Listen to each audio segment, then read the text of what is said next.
Mr. Speaker. Split call, the whistle wall, 5 minutes. Kia ora, Mr. Speaker. Thank you very much for this opportunity to talk about what is titled the Education Amendment Bill, but for me it's actually the Anti-Public Education Amendment Bill. This bill is gutting community involvement in education. It's gutting parents' involvement in their children's learning, and I want to say, living in a community like Manurewa, I want to say that my principals and my teachers, as Cam Calder knows, are incredibly dedicated, hard-working people. Dedicated and hard-working people. So what's the biggest challenge in communities like Manurewa? As Cam will know, it's not because our principals and our schools don't have the best interests of our children at heart.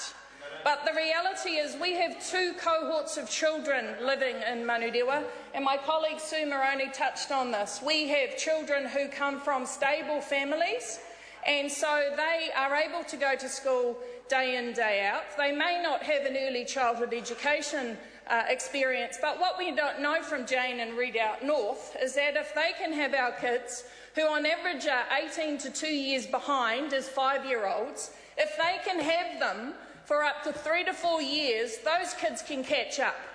Our children are clever. They just live in circumstances beyond their control that means it's hard for them to go to school. So if we have a cohort of child that are stable kids who come from families and homes that have live in homes and part of communities, and they can go to school, they can succeed.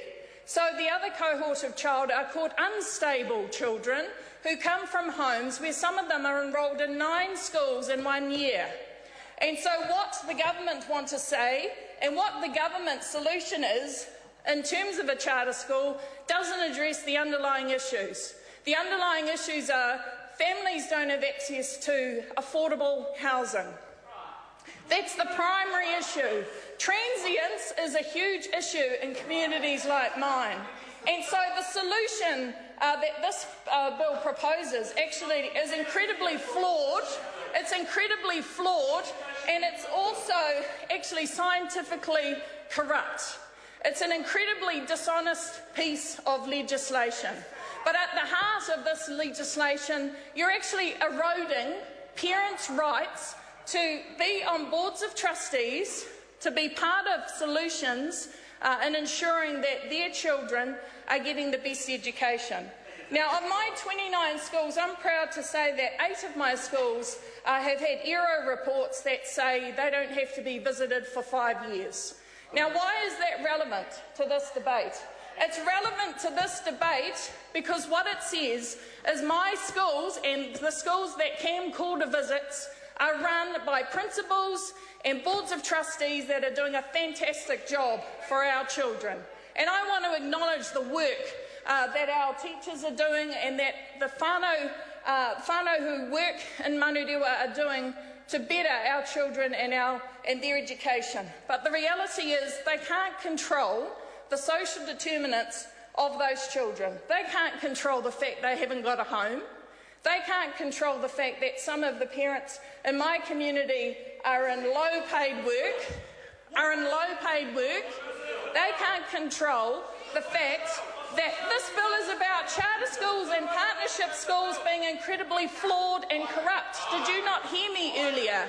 This solution that this government is proposing is pathetic, and it's not going to achieve anything for communities in my electorate. And I want to conclude actually by agreeing with my colleague Sue Moroney about the Māori Party. It's only because of the Māori Party that this bill will be passed. And they have tools within the current education system. Section 155 and 156 provides tools for Māori, for kura kaupapa to be designated special character. We do not need charter schools and partnership schools in New Zealand, and we will repeal this legislation as our priority. Thank you, Mr. Speaker. Holly Walker. Thank you, Mr. Speaker. I'm very pleased to be able